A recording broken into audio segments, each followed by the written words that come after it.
Welcome, Dr. Allen, and congratulations on your new book.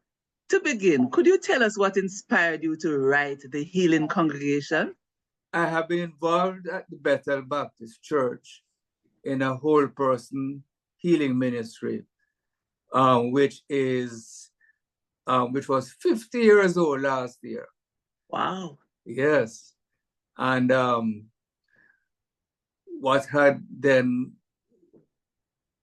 stimulated me to write the book in that context was that with the work that we have been able to do there, which has been sustainable, which has been a useful model both in Jamaica and overseas. The question is, how can churches replicate this model in a contextual way, and because it's one thing to have this program going.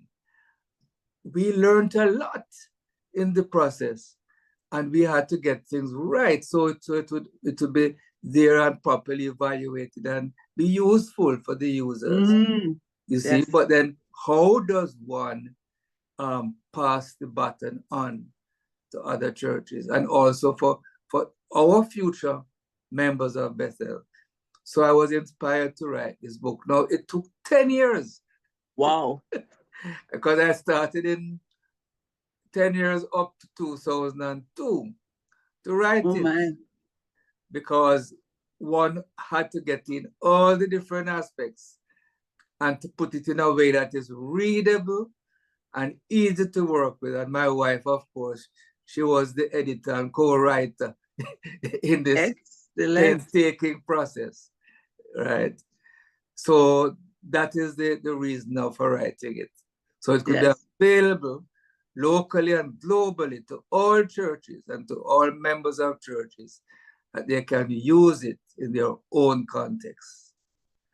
So if I'm understanding you, it took 10 years and it ended in, when did the 10 years end? No, the 10 years ended in 2002, 2001. 2001? Yes, now remember that the ministry is 50 years old. Okay. Yes. Right. Wow, okay. Yes, it's quite a number of years had gone. Yes. And so along the process, as we were growing and growing, then one had to begin to document, put it down. Because one sees that this is what is working. No, this is what we don't want to repeat the mistakes. Let us get everything down that is working, how it works, and how one can get it to work better, and then over that 10 years, painstakingly putting it down, right? Yes. And then because I was working, I didn't have a chance to work on the publication, but last year now, 2023, I found a good publisher, a Christian publisher in Jamaica. And we were able to go over everything, fine-tune it, and get it published. Now I understand. Thank you so much for that explanation. So how does this book build on or differ from your earlier works, Caring for the Whole Person and Simple Steps to Wellness? Well, Caring for the Whole Person is the theological background. Yes. It gives the theological background and basis for having such a ministry. And this came out of a number of talks that I have given in the World Vision context, consultations with their medical staff globally. But it was put together and edited by someone in Costa Rica very well. Very well. So it's an easy read, and anybody who reads it will get a clear idea of the biblical perspectives and other perspectives that will help them to grasp the philosophy and the theology. And this is why it says caring for the whole person. Yes. And that is on Amazon in Kindle form. Amazon Kindle, yes. All right. Nice. Now, in Jamaica, the hard copies are available. Yes. At the bookstores as the same as the other one for for the The healing healing congregation, congregation. but we'll come back to that. Yes. So the thing is now that Simple Steps to Wellness Yes. is about questionnaires and self-help formulations. It's a workbook for people who want to develop healthy lifestyles in different contexts of their lives, right? And it even speaks about family wellness, the healthy workplace, the healthy community, and the healthy individual, right? So it has a lot of useful questionnaires and prompts. So it's a workbook and diagrams and so on. So that is it, Simple Steps to Wellness. Excellent. And so how does this book build on them now, Healing Congregation, or differ from them completely? Well, the Healing Congregation, interestingly enough, does incorporate a lot of the theological and scientific basis for a healing ministry. And it also goes into a lot about the wellness habits and steps, and that is outlined in the book itself. In ways that can be useful to people. So even the average individual can be helped in their own lifestyles using that book. Excellent. So it's a super manual.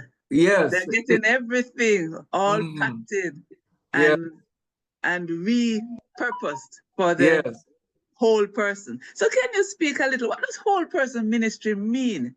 And why is it vital for churches today anyway? Well, the thing is, I just give a little background about myself. Yeah. How I got to where I got. Because I was involved with the Students' Christian Movement when I was in high school and university. That was under the World Student Christian Federation, the WCC. Yes. On Sundays, we students used to visit patients on the ward, and we would pray with them and give them spiritual encouragement. But I'd go back on the same ward on Monday and could not say anything about the Christian faith. That is understandable, because you wouldn't want any and everybody to be purveying their own different faiths and what have you in a secular setting. So that was an aspect of medical ethics which one had to really honor, So we had to take that very serious. But I began to feel as if I was a split personality, and so one setting I could be open about my faith, in another setting not. Then I went on to do psychiatry. And that was useful to learn about the psychological aspects and integrating that with the physical and so. But when I used to work in the clinics, we didn't have much time with the patients.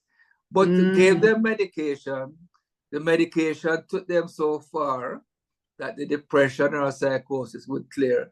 But then every person has problems, because as long as you're a human being, you have problems and you have the spiritual life. And I discovered that I was only helping people to go so far. And as a Christian, I was concerned about the total transformation of the individual. So I felt after a while that I was having a patchwork approach to human care. And that this patchwork, I wasn't feeling fulfilled. So I was saying, you know what? I think I better go and become a pastor. Okay. And then I went and had the theological training. But thank God, during the theological training, I was able to sit and work out this integration about wholeness and the whole person approach. And then when I came back to Bethel, and then now we were able to discuss it with the pastor and the leadership, and we developed a proposal as to what that type of ministry could look like in the local congregation. And one of the first things that we did in terms of wholeness in the congregation was to put a clinic in a church. Yes. Excellent. And that was a revolutionary move, you know, putting a clinic in a church, right? Wow. Yes. And then, well, the book talks about that, but we begun with a whole person clinic. It was an evening clinic. Yes. And that went for 10 years, where we had the doctor, we had a counselor, we had prayer partner, right? And we had a intake interviewer. And if somebody came with a medical problem, the person may say, what are the problems you have? If you said counseling and prayer, you know, they would accept those, then they were referred. We also had a social worker. So we had all the different aspects there in the clinic, in the church. So it was a model that showed itself, because I felt you could talk until you're blue in the face about a theory, but unless people could see it working on the ground, yes, it wouldn't have much meaning. And that is how we've been able to write the book, and other people have been able to see how it works and that it can work.